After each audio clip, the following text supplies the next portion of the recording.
لا حول ولا قوة إلا بالله العلي العظيم. أعوذ بالله من الشيطان الرجيم. بسم الله الرحمن الرحيم. رب اشرح لي صدري ويسر لي أمري واحلل عقدة من لساني يفقهوا قولي. ربي زدني علما. اللهم صل على محمد وآل محمد وعجل فرجهم. أعوذ بالله من الشيطان الرجيم. بسم الله الرحمن الرحيم. الحمد لله رب العالمين الرحمن الرحيم مالك يوم الدين. إياك نعبد وإياك نستعين. اهدنا الصراط المستقيم صراط الذين أنعمت عليهم غير المغضوب عليهم ولا الضالين. الحمد لله رب العالمين. تو آج ہم لوگ پڑھیں گے سورہ فلق کے بارے میں. جب بھی قرآن کی ابتدا کی جائے تو سب سے پہلے چاہیے کہ الحمد کو ایک مرتبہ ضرور پڑھا کریں. چاہے آپ کسی بھی سورے کو پڑھ رہے ہو، کسی بھی پارے کو پڑھ رہے ہو، جب بھی قرآن پڑھنا شروع کریں تو ایک مرتبہ سورہ فاتحہ کی بھی تلاوت کر لیا کریں. تو آج ہم لوگ پڑھیں گے سورہ فلق کے بارے میں. اچھا، یہ معوذتین کہا جاتا ہے ان سوروں کے، یعنی کہ سورہ فلق اور سورہ ناس. اور یہ وہ سورے ہیں کہ اگر ہم نماز میں ان کی تلاوت کرنا چاہیں تو ہم لوگوں کو جو ہے یہ معوذتین میں سب سے پہلے سورہ فلق کو پڑھنا ہے، اس کے بعد سورہ ناس. اور جب بھی پڑھیں تو اس ترتیب سے، کیونکہ اس کے جو مفاہیم ہیں جو ہیں وہ ملتے جلتے ہیں اور سلسلہ جو ہے کچھ اسی طریقے کا ہے. لہٰذا سب سے پہلے ہم لوگ فلق کے بارے میں پڑھتے ہیں سورہ توحید کے بعد. کل ہم لوگوں نے تلاوت کی تھی، لیکن پاسبلٹی نہیں ہو پا رہی ہے کہ میں ہر ایک سے پڑھوا سکوں، کیونکہ کلاس زیادہ اور لمبی ہو جاتی ہے. پھر اس کے بعد میں درس یہاں پہ پھر شارٹ کرنا پڑ جاتا ہے. تو اس وجہ سے پہلے ہم لوگ تلاوت کریں گے، تفسیر دیکھ لیں گے. اس کے بعد اگر وقت بچے گا انشاءاللہ تو آپ قارئین میں سے جو تلاوت کرنا چاہے وہ کریں گے انشاءاللہ. تو پھر شروع کرتے ہیں. اعوذ باللہ من الشیطان الرجیم. بسم اللہ الرحمن الرحیم. قل اعوذ برب الفلق من شر ما خلق ومن شر غاسق اذا وقب ومن شر النفاثات في العقد ومن شر حاسد اذا حسد. صدق اللہ العلی العظیم. اس سورے میں جو آغاز ہوتا ہے کہ بنام خدائے رحمان الرحیم، اس کے بعد قل اعوذ برب الفلق، یعنی کہ کہہ دیجئے کہ میں صبح کے مالک کی پناہ چاہتا ہوں. من شر ما خلق، تمام مخلوقات کے شر سے. ٹھیک ہے. وَمِن شَرِّ غَاسِقٍ إِذَا وَقَبَ، اور اندھیری رات کے شر سے جب اس کا اندھیرا چھا جائے. وَمِن شَرِّ النَّفَّاثَاتِ فِي الْعُقَدِ، اور گنڈوں پر پھونکنے والیوں کے شر سے. وَمِن شَرِّ حَاسِدٍ إِذَا حَسَدَ، اور ہر حسد کرنے والے کے شر سے جب بھی وہ حسد کرے. تو سب سے پہلے ہم کچھ الفاظ کی میننگ کی طرف دیکھیں کہ فلق کے کیا معنی ہوتے ہیں. کہ سب سے پہلی آیت میں پروردگار عالم نے اس لفظ کا استعمال کیا ہے. تو فلق کے معنی کیا ہے کہ صبح کا ہنگام جب پاؤ پھوٹتی ہے. اس کو آپ لوگ نوٹ کریے گا ضرور، جو میننگز وغیرہ بتائی جائیں یا جو اشارے، کیونکہ یہ چھوٹی چھوٹی چیزیں جو ہے وہ سمجھنے میں آسانی پیدا کرتی ہیں. تو صبح کے ہنگام یعنی کہ جب پاؤ پھوٹتی ہے، جب اس کی ہلکی سی روشنی جو ہے وہ پھوٹتی ہے اور یہ نمایاں ہوتا ہے کہ یہ صبح ہو رہی ہے. اس کے بعد غاسق یعنی کہ تاریک رات، کہ جس طرح سے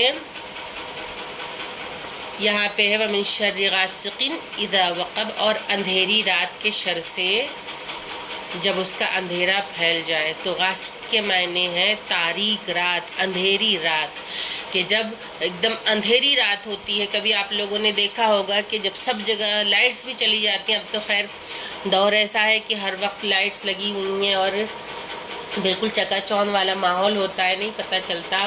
لیکن کبھی آپ اگر گاؤں دیہات جائیں اور وہاں لائٹ نہ ہو تو آپ نے ایکسپیرینس کیا ہوگا کہ کتنی اندھیری رات ہوتی ہے، سب جگہ اندھیرا چھایا ہوا ہوتا ہے، تو وہ رات بڑی خوفناک سی محسوس ہوتی ہے. تو تاریک رات، کہ جب اس کا اندھیرا جو ہے وہ سب جگہ چھا جائے. تو تاریک رات جو ہے یہ بہت زیادہ معنی رکھتی ہے. جب آپ لوگ اس کے بارے میں پڑھیں گی آگے انشاءاللہ تو پتہ چلے گا کہ یہاں پہ اللہ نے تاریک رات کا ذکر کیوں کیا ہے.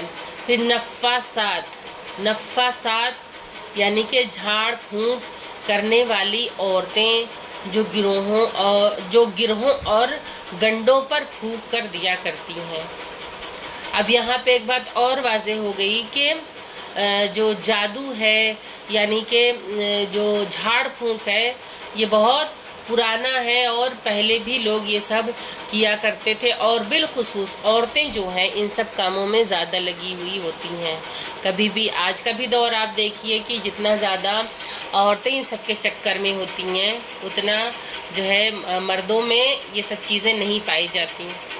تو یہ سب چیزوں پہ عورتوں کا عقیدہ بہت زیادہ ہوتا ہے، اور جھاڑ پھونک اور گنڈوں پہ پھونکنے والی اور جادو کرنے والی تو ان کا بھی ذکر ہے کہ عورتیں ان تمام چیزوں میں اس زمانے میں بھی لگی ہوئی تھی. ایک روایت کے مطابق جب آپ جو ہے ڈیٹیل میں پڑھیں گی تو کہیں کہیں میں جو اس کتاب کا نام اس وقت یاد نہیں آ رہا ہے، یہ بھی ملتا ہے کہ رسول خدا کے اوپر بھی ان عورتوں نے کچھ گنڈوں پہ پھونک کر جو ہے کچھ عمل کیا تھا کہ جس کی وجہ سے رسول خدا کو جب تکلیف لاحق ہوئی تو ان لوگوں نے کیا کیا تھا، گنڈوں پہ پھونک کے انہوں نے کنویں وغیرہ میں ڈال دیا تھا. اور اس کے بعد یہ معوذتین جو ہے یہ نازل ہوئی اور مولائے کائنات جو تھے حضرت امیر المومنین علی بن ابی طالب علیہ السلام وہ اس کنویں میں گئے، اور اسے پڑھنے کے بعد جب اس کی گروہوں کو کھولا ہے تو رسول خدا کی جو آنکھوں کی روشنی پہ جو اثر ہوا تھا وہ ٹھیک ہونے لگی، واللہ عالم. تو یہ جو معوذتین جو ہے یہ سورہ بہت معنی رکھتی ہے. اگر کسی کے اوپر یہ ہو کہ آسیب ہے یا جادو ہے یا سحر ہے یا کسی بھی قسم کی ایسی چیزوں کا اگر شک ہو تو انسان مولوی مولانا ان سب جگہ دوڑنے سے پہلے خود بھی ان چیزوں کا، لیکن عقیدہ ہونا سب سے بڑی چیز ہوتی ہے. عقیدہ، خدا کے کلام پہ عقیدہ ہو، اور اس کلام کو عقیدت کے ساتھ جب پڑھا جائے گا تو ظاہر سی بات ہے کہ اگر کچھ اثر بھی ہوگا سحر جادو یا آسیب یا اور دوسری چیزوں کا تو وہ تمام چیزیں جو ہیں ان معوذتین کے ذریعے جو ہے وہ ختم ہو جائیں گی. تو انسان صدق دل سے ان کی تلاوت کرتا رہے. تو نفاثات کے معنی کہ جھاڑ پھونک کرنے والی عورتیں جو گروہوں اور گنڈوں پر پھونکتی، یعنی کہ وہ دھاگے پر پھونکتی تھی اور گرہ لگاتی تھی، یعنی گانٹھیں جو ہے چھوٹی چھوٹی لگاتی جاتی تھیں اور اس کے اوپر پھونکتی جاتی تھیں. اس کو اور بھی دوسرے معنی میں جب تفسیر کی کتاب اٹھا کے ہم دیکھیں گے تو یہ پھونکنے والی جھاڑ پھونک کرنے والی عورتوں سے مراد یہ بھی لیا گیا ہے ان عورتوں سے بھی کہ وہ عورتیں جو مردوں پہ اپنا کنٹرول کرتی ہیں اور ان کے کان کو بھرتی ہیں، انہیں اکساتی ہیں، انہیں جو ہے اپنے بس میں کرنے کی کوشش کرتی ہیں، تو اس معنی میں بھی یہ جاتا ہے. تو نفاثات کے معنی جو ہیں وہ یہاں پہ ہے جھاڑ پھونک کرنے والی عورتیں جو گروہوں اور گنڈوں پر پھونک کر دیا کرتی ہیں. اس کے بعد ہم دیکھتے ہیں کہ جس طرح سے اس کے جو معنی ہیں اور جو اس میں بیان کیا گیا ہے کہ کہہ دیجئے کہ صبح کے مالک کی پناہ چاہتا ہوں اور تمام مخلوقات کے کس سے؟ تمام مخلوقات کے شر سے، اندھیری رات کے شر سے جب اس کا اندھیرا چھا جائے، گنڈوں پر پھونکنے والیوں کے شر سے، اور حسد کرنے والے کے شر سے بھی جب بھی وہ حسد کرے، کہ اس سے بھی پناہ مانگنا چاہیے، کیونکہ حسد جو ہے یہ ایک بہت بڑی بیماری ہے۔ تو انسانی زندگی میں چند قسم کے خطرات جو ہے وہ پائے جاتے ہیں ہمیشہ۔ آپا جی بولیے۔ میں کہہ رہی کہ حسد کا مطلب کیا ہوتا ہے؟ جی ابھی ہم آپ کو آگے بتا رہے ہیں، مثال کے ذریعے ہم اس کے بارے میں بھی آپ کو بتائیں گے، ٹھیک ہے؟ کہ حسد کیا ہے، کہ کسی کی بلندی کو دیکھ کر اسے حسد کرنا، ٹھیک ہے؟ آگے ہم لوگ اس سے ریلیٹڈ اور دیکھتے ہیں انشاءاللہ۔ تو انسانی زندگی جو ہے اس میں 3 قسم کے خطرات جو ہے وہ پائے جاتے ہیں۔ نمبر 1 کیا ہے وہ خطرات، اس کو بھی آپ لوگ نوٹ کریے گا۔ نمبر 1، ہر مخلوق میں ایک شر کا پہلو ہے اور وہ خطرناک ہے، یعنی ہر مخلوق کے اندر کہیں نہ کہیں ایک شر کا پہلو پایا جاتا ہے کہ جو بہت زیادہ خطرناک ہے۔ اس کے بعد رات کا جو ذکر ہے، یہ دوسرا پوائنٹ ہے۔ رات خطرے کی جڑ ہے، کہ اس میں مختلف اقدامات ہو سکتے ہیں کہ رات، اچھا جس طرح سے رات کے شر سے، اندھیری رات کے شر سے اگر پناہ مانگی ہے تو کیوں مانگی؟ کہ رات جو ہے وہ بہت خطرناک ہے، اور تاریک رات کے جب بہت سارے فساد اور بہت ساری برائیوں کی جڑ ہے، کیونکہ اگر آپ دیکھیں تو رات میں بہت سے کرائمز ہوتے ہیں۔ پرانا زمانہ تھا کہ جب ہمارے یہاں نانی اور دادی یہ لوگ بتاتی تھیں، امی بتاتی تھیں کہ اس وقت جو ہے رات کی تاریکی میں چور ڈاکو جو نکلتے تھے، چوری کرتے تھے، اس قسم کی واردات۔ تو اب کے جو چور ڈاکو ہیں وہ پہلے سے مختلف قسم کے ہیں، تو یہ بھی نکلتے ہیں رات کی تاریکی میں، بہت بڑے بڑے کام ہو جاتے ہیں، بہت بڑے بڑے جرم ہو جایا کرتے ہیں۔ اور کیوں؟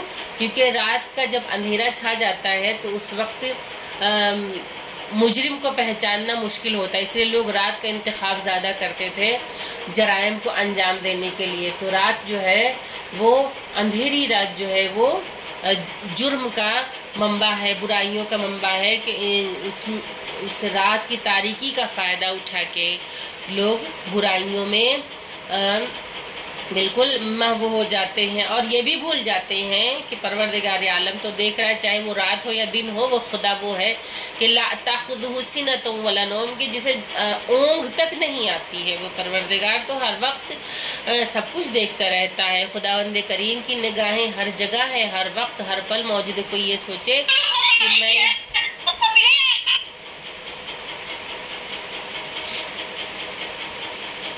یہ سوچے کہ میں اگر چھپ کے کوئی گناہ کرنا چاہوں تو مجھے کوئی نہیں دیکھ رہا ہے، تو ایسا ہرگز نہیں ہے۔ پروردگار عالم جو ہے وہ ضرور دیکھتا ہے۔ جیسے ایک لطیفے کے طور پہ، ایک مزاحیہ طور پہ، کہ ایک قصہ لوگ سنایا کرتے تھے کہ ایک آدمی تھا جو ماہ رمضان میں روزہ رکھتا تھا، اور روزہ رکھنے کے بعد وہ جاتا تھا سب کے سامنے، تو بظاہر وہ روزہ رکھ رہا ہے۔ دیکھیے اسی کو ریاکاری کہتے ہیں، کہ دنیا کو دکھانے کے لیے اعمال کو انجام دینا، اور جب لوگوں سے پیٹھ پیچھے چلے جائیں تو اس وقت جو ہے وہ انسان اپنی اصلی کیفیت میں آ جاتا ہے۔ تو دنیا کو دکھانے کے لیے تو وہ روزے دار تھا اور وہ روزے رکھتا تھا، لیکن کیا کرے کہ ایسا ایک وقت اس نے چوز کیا تھا کہ وہ جب جاتا تھا نہانے کے لیے اس میں تالاب میں، تو کیا کرتا تھا کہ ڈبکی لگانے کے بہانے وہ پانی پی لیتا تھا۔ جب وہ پانی پی لیتا تھا، وعلیکم السلام جی زوہا، آپ اپنا مائک بند کیجئے پلیز۔ وعلیکم السلام، مائک بند کیجئے، جس کا بھی مائک کھلا ہوا ہے پلیز بند کر دیجئے، بہت ڈسٹرب ہوتا ہے۔ ٹھیک ہے، تو وہ کیا کرتا تھا، شاید یہ آپ لوگوں نے بھی قصہ لطیفہ سنا ہوگا، کہ وہ جب سمندر میں، جب تالاب میں غوطے لگاتا تھا نہانے کے لیے، تو وہ پانی پی لیتا تھا۔ تو جب اس نے پانی پی لے تو کسی کو پتہ بھی نہ چلے، بھائی وہ تو نہا رہا تھا، کون جانتا ہے کہ اس نے پانی پیا۔ وہ کہتا ہے کہ ایسی چوری کرتا ہوں کہ خدا بھی نہیں دیکھتا. معذاللہ معذاللہ. اس نے بہت بڑا جملہ کہا کہ خدا بھی نہیں دیکھتا. جب اس نے یہ جملہ کہا تو پھر پروردگار عالم کو اگر کوئی چیلنج کر دے، وہ تو پروردگار ہے کہ نہ جانے کتنی ہماری برائیوں پہ اس نے پردہ ڈال رکھا ہے، نہ جانے کتنے عیوب کو اس نے چھپا رکھا ہے. وہ ستار العیوب ہے، غفار الذنوب ہے. لیکن کوئی کھلا ہوا چیلنج کرے اور یہ کہے کہ میں ایسی جگہ چوری کرتا ہوں کہ جہاں خدا بھی نعوذ باللہ نہیں دیکھتا ہے. تو ایک دن وہ گیا، روزہ رکھ کے گیا، جب پانی پینے کے لیے تالاب میں ڈبکی لگائی ہے تو جب اس نے پانی پیا ہے تو اس کے گلے میں جا کر ایک مچھلی جو ہے وہ اٹک گئی. جب مچھلی اٹک گئی تو اب نہ اندر کا سانس اندر، نہ اندر کا سانس اندر، باہر کا باہر. اب وہ بڑا بے چین کہ اب میں کیا کروں، پریشان ہو گیا.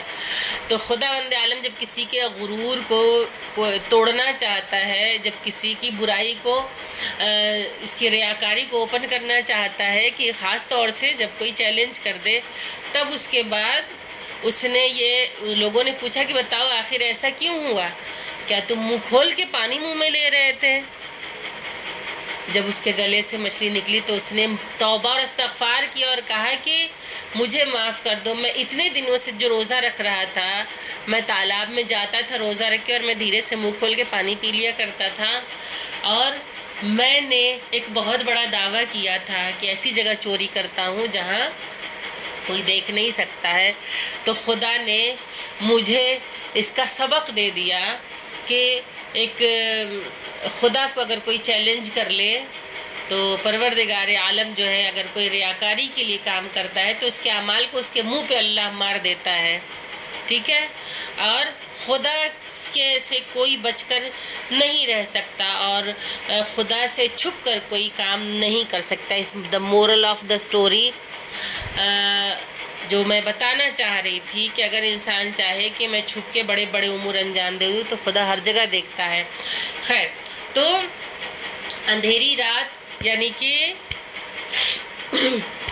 اندھیری رات کے شر سے کہ جب اس کا اندھیرا سب جگہ پھیل جاتا ہے، کہ جب لوگ برائیاں کرتے ہیں. اس کے بعد حسد کرنے والے ایک خطرہ ہے کہ حسد کا کوئی مظہر شریفانہ نہیں ہے، کیونکہ حسد وہ چیز ہے کہ جو ایمان کو اس طرح کھا جاتی ہے کہ جیسے آگ لکڑی کو کھا جائے. اب سوال آتا ہے، جیسے کہ میری خواہر نے بھی پوچھا تھا کہ حسد کیا ہوتا ہے، تو حسد ایک ایسی صفت ہے، ایک ایسی بیماری ہے کہ کسی کے اندر اس کی اچھائی کو دیکھ کے، اس کی کامیابی کو دیکھ کے دل میں حسد پیدا کرنا اور اس کے بارے میں جو ہے جلن کرنا اور یہ سوچنا کہ یہ تمام چیزیں اس کے پاس ہیں، میرے پاس کیوں نہیں ہے. تو یہ تمام چیزیں جو ہے وہ حسد. امام زین العابدین علیہ السلام نے فرمایا کہ 3 خصلتوں کو 3 گروہوں سے لیا گیا ہے، کہ صبر حضرت ایوب علیہ السلام سے، شکر جناب نوح علیہ السلام سے، اور حسد اولاد یعقوب سے لیا گیا ہے. اولاد یعقوب میں کیا تھا؟ حسد ہی تو تھا کہ جس نے جناب یوسف علیہ السلام کو کنویں میں دھکیل دیا، گرا دیا. کیوں؟ کیونکہ جناب یعقوب علیہ السلام جناب یوسف علیہ السلام کو بہت زیادہ چاہتے تھے، اور جو ان کے باقی جو 10 بیٹے تھے ان میں سے ایک بنیامین کو چھوڑ کے، جناب یوسف علیہ السلام کے ایک بھائی تھے جناب بنیامین، اور جناب یوسف علیہ السلام یہ 2 بھائی تھے، اور بقیہ جو تھے جناب یعقوب علیہ السلام کی جو اولادیں تھیں وہ الگ ماؤں سے تھے. تو ان لوگوں کے اندر حسد پایا جاتا تھا، اور حسد کی بنا پہ کہ یہ لوگ جناب یوسف علیہ السلام سے حسد کرنے لگے اور انہیں لے گئے، اور لے جانے کے بعد انہیں وہاں پہ یہ بہت، اس میں پتہ ہے اس واقعے کو جب آپ لوگ پڑھیں گی یا سنیں گی نا تو آپ کو اس میں بہت ساری جو ہے وہ مورلس نظر آئیں گے، بہت ساری چیزیں جو ہے، بہت سے مین پوائنٹس نظر آئیں گے. لیکن یہاں پہ کیا ہے کہ وقت کی تنگی کی وجہ سے میں پورا واقعہ بیان نہیں کر سکتی ہوں، لیکن اسے بہت کچھ سیکھنے کے لیے ہے. یہ پورا واقعہ جو ہے بہت کچھ سیکھنے کے لیے ہے کہ کس طرح ان کے بھائی ان کو لے گئے اور اس وقت لے جانے سے پہلے جب انہوں نے اجازت مانگی جناب یعقوب سے، تو جناب یعقوب نے جو ہے کس طرح سے خدشے کا وہاں پہ جب اپنے خدشے کا اعلان کیا تو ان لوگوں نے اپنی سازش کو کس طرح سے انجام دی. یہ ایک طویل ہے گفتگو، مجھے اس میں نہیں پڑھنا ہے، لیکن یہاں پہ یہ متوجہ کرانا ہے کہ حسد کیا ہے اولاد یعقوب سے لیا گیا کہ ان لوگوں نے جناب یوسف علیہ السلام کو حسد کی بنیاد پہ کہ وہ خوبصورت تھے، انہیں والد گرامی بہت زیادہ چاہتے تھے، بہت زیادہ کلوز تھے، اور ان کو اللہ نے منصب نبوت بھی دیا تھا. تو جناب یعقوب علیہ السلام سے خاصا جو ہے وہ کلوز تھے. جناب یعقوب علیہ السلام بہت زیادہ محبت بھی کیا کرتے تھے، اور وہ خوبصورتی میں بھی بہت زیادہ تھے، جن کی خوبصورتی قرآن میں جس کا تذکرہ موجود ہے. جب آپ لوگ ترجمہ پڑھیں گی تو آپ لوگ دیکھیں گی کہ اس میں کس طرح سے پروردگار عالم نے پورا واقعہ جو ہے وہ بیان کیا ہے. تو ان لوگوں نے کیا کیا، جناب یعقوب علیہ السلام کی جو دوسری دیگر اولادیں جو تھیں ان لوگوں نے جناب یوسف علیہ السلام کو لے گئے اور دھوکے سے انہیں کنویں میں ڈھکیل دیا، اور اس کے بعد جو وہاں سے کپڑا لے کر آئے، ایک بھیڑ ذبح کی، اس کے خون سے کپڑا تر کر دیا، اور اس کے بعد جو ہے لا کے دے دیا اور کہا کہ درندے نے جناب یوسف کو کھا لیا ہے. تو یہ کیوں ہوا؟ یہ حسد کی بنیاد پہ. یا حابیل اور قابیل کا واقعہ لے لیجئے کہ قابیل جو تھا وہ قاتل تھا کس کا؟ حابیل کا. کیوں؟ حسد کی وجہ سے. حسد کیا؟ اس کے اندر جلن تھی. کیسی جلن تھی کہ اللہ سے قریب کون تھا؟ جناب حابیل تھے. جناب حابیل علیہ السلام کی جو تھی وہ قربانی اللہ نے قبول کر لی. قابیل کو یہ دیکھ کر بہت برا لگ گیا، اور قابیل نے کیا کیا کہ انہیں قتل کر دیا. تو یہ سب سے پہلا جو خون بہا ہے زمین پہ وہ حسد کی وجہ سے بہا. تو آپ سوچ لیجئے کہ حسد جو ہے کتنی بری صفت ہے، کتنی بری بیماری ہے، اور اس کے لیے منع کیا گیا ہے کہ حسد سے پرہیز کرے انسان، کیونکہ حسد ایسی چیز ہے کہ جو ایمان کو کھا جاتی ہے. اسی لیے قرآن میں بھی اس کا ذکر ہے، اور حسد کرنے والوں کے حسد سے، ان کے شر سے، جبکہ وہ حسد کریں، پروردگار عالم سے پناہ مانگنے کی یہاں پہ بات کی گئی ہے کہ اللہ کی پناہ مانگو، کیونکہ حسد ایسی چیز ہے کہ جو ایمان کو تو کھا ہی جاتی ہے، اس کے علاوہ جس کے ساتھ انسان حسد کرتا ہے تو کہیں نہ کہیں اس حسد کا اثر بھی ہوتا ہے. اور کہتے ہیں کہ ہرا پیڑ بھی سوکھ جائے جب انسان حسد کی نظر سے اسے دیکھے. تو ایک واقعہ میں سناتی چلوں اسی سے متعلق، اس کے بعد میں اپنی گفتگو کو تمام کروں گی. وقت کیا ہو رہا ہے؟ 27. ٹھیک ہے. کہ امام محمد باقر علیہ السلام نے کیا فرمایا کہ حسد ایمان کو اس طرح کھا جاتا ہے جس طرح لکڑی کو آگ کھا جاتی ہے. کبھی آپ اس پہ غور کیجئے کہ جب ہم لکڑی جلاتے ہیں تو جب آگ جلتے جلتے وہ لکڑی کا کیا عالم ہوتا ہے کہ وہ بالکل کوئلہ بن جاتی، پھر کوئلے سے راکھ بن جاتی ہے، اور جب راکھ بن جاتی ہے تو کچھ باقی بچتا نہیں ہے. تو حسد کرنے والے کا ایمان بھی کچھ ایسا ہی ہو جاتا ہے کہ حسد کی بنیاد پہ اس کا ایمان جو ہے وہ جل کے خاک ہو جاتا ہے، راکھ ہو جاتا ہے. امام جعفر صادق علیہ السلام سے روایت ہے کہ ایک دفعہ حضرت عیسیٰ علیہ السلام سفر پہ تھے. ان کا ایک حواری یعنی کہ جو جناب عیسیٰ علیہ السلام کے جو ساتھی تھے، جو 10 ان کے ساتھ رہا کرتے تھے، انہیں جو صحابی تھے یعنی انہیں حواری کہا جاتا تھا. تو ایک حواری جو تھے وہ ان کے ہمراہ تھا. وہ کوتاہ قد کا مالک ہے، یعنی کہ اس کا قد جو تھا وہ چھوٹا تھا، کم قد کا تھا. جب دوران سفر وہ ندی پر آئے تو انہیں اس ندی کو پار کرنا تھا. اس پر ایک پل تھا اور اس پر کوئی پل نہیں بنا ہوا تھا، اور نہ تو آس پاس کہیں کشتی نظر آ رہی تھی کہ یہ اسے کراس کر سکیں. تو کیا ہوا کہ عیسیٰ علیہ السلام نے اللہ کا نام لیا اور پانی سے پار ہو گئے. کہ عقیدت کے ساتھ خداوند کریم کو جب جناب عیسیٰ علیہ السلام نے پکارا ہے تو کیا ہوا کہ پانی پہ چل کے وہ اس پار چلے گئے. جب اس حواری نے دیکھا تو اس نے بھی اللہ کا نام لیا اور پانی کے اوپر چلنے لگا. اس دوران اس کے دل میں خیال آیا کہ اس کے اور عیسیٰ علیہ السلام کے درمیان کوئی فرق نہیں ہے.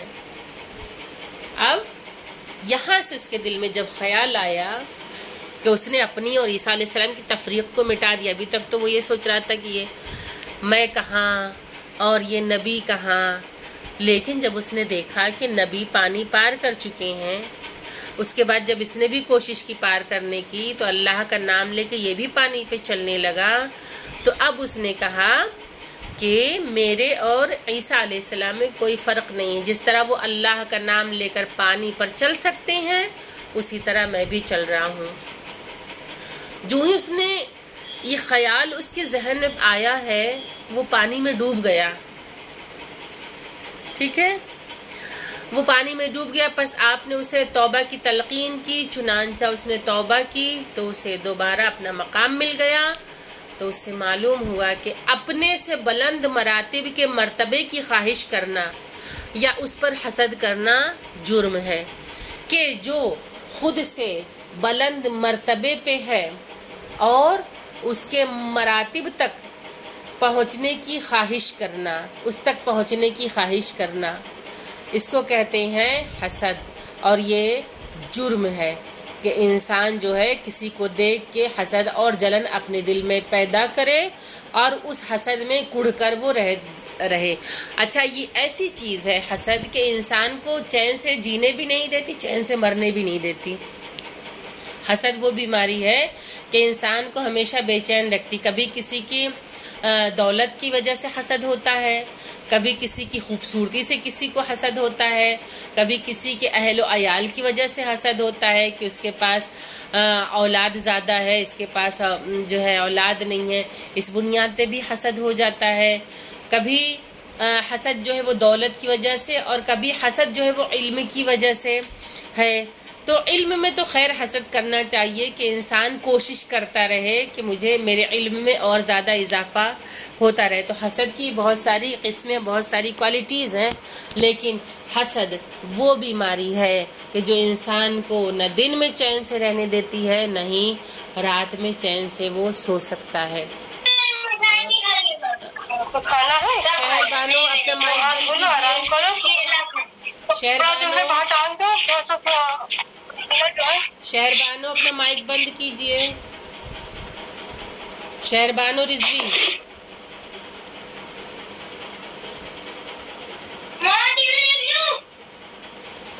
اب کس کا مائک چالو ہے؟ شہر بانو رضوی، آپ اپنا مائک بند کیجیے، آپ کا مائک آن ہے، ڈسٹرب ہو رہا ہے۔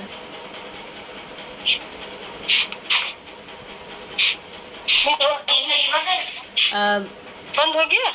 نہیں، ابھی آپ کا مائک اوپن ہے، پلیز اس کو بند کریے، ٹھیک ہے۔ تو یہ جو ہے یہ آج کا درس رہا کہ حسد جو ہے اس کی کئی قسمیں ہیں، اور حسد کرنے والا سکون سے نہیں رہ سکتا، کیونکہ اس کے اندر ایک ذہنی انتشار جو ہے وہ ہمیشہ موجود رہے گا۔ اب آپ خواہران میں سے کل کس نے تلاوت نہیں کی تھی؟ کون باقی ہے؟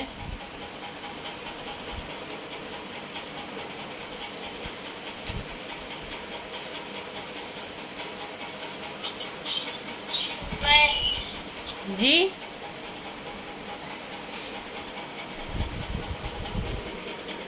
جی آپ پڑھیں، سورہ فلق کی تلاوت کیجئے۔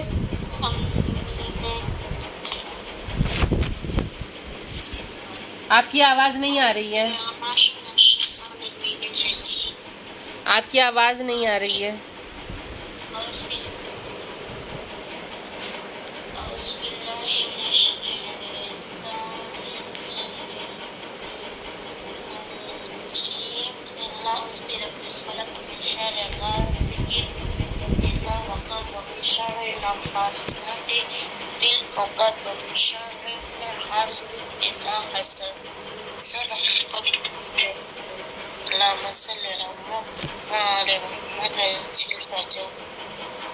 ٹھیک ہے، اچھی کوشش رہی ہے آپ کی۔ کون ہے یہ؟ کل اور کس نے نہیں پڑھا تھا؟ کل کس نے اور نہیں پڑھا تھا؟ اچھا خواہران ایک بات بتائیے، آپ لوگ درس سمجھ میں آ رہا ہے کہ نہیں آپ لوگوں کے؟ جی آ رہا ہے، سمجھ میں آ رہا ہے۔ درس تو سمجھ میں آ رہا ہے بٹ لکھنے میں تھوڑا مشکل ہوتی ہے. نہیں انشاءاللہ جو ہے اس درس کی ریکارڈنگ جو ہے وہ یوٹیوب پہ اپلوڈ ہو جائے گی، تو آپ لوگ بعد میں بھی اس کو سن سکتے ہیں. ٹھیک ہے جی. اور کسی کو کوئی سوال؟ کنیز زہرا کل آپ نے تلاوت کی تھی؟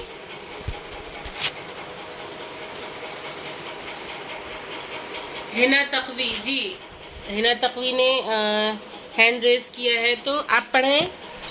ہنا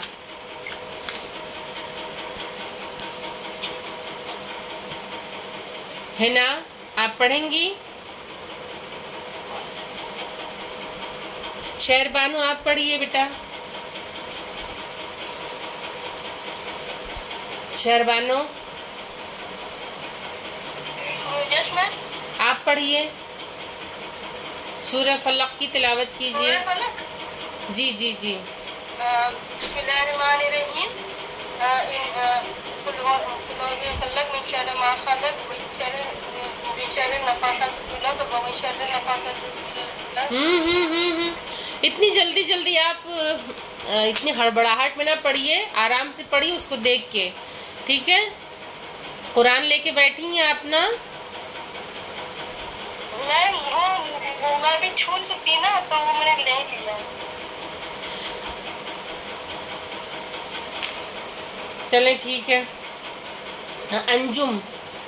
انجم ڈیلی، انجم آپ پڑھیں.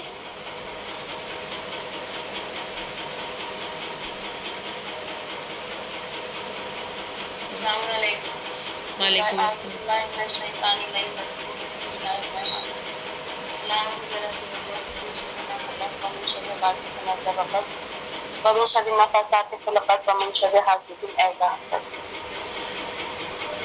گڈ. اور کون ہے؟ صبا پروین آپ نے پڑھا تھا بیٹا کل؟ اور کون باقی ہے؟ السلام علیکم. وعلیکم السلام. جی ادیبہ پڑھیے.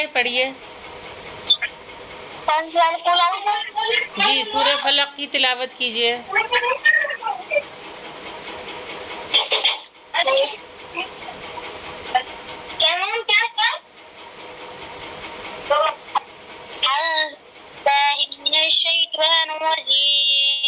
بسم اللہ الرحمن الرحیم. قل اعوذ برب الفلق من شر ما خلق ومن شر غاسق اذا وقب ومن شر النفاثات ومن شر حاسد اذا حسد.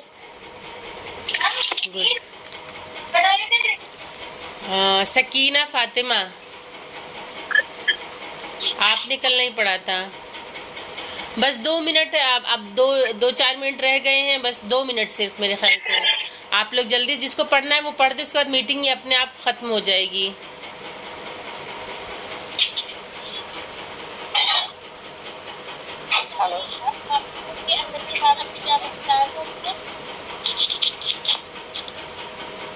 ہر مخلوق کے اندر اس کی لائن بتائیں گے.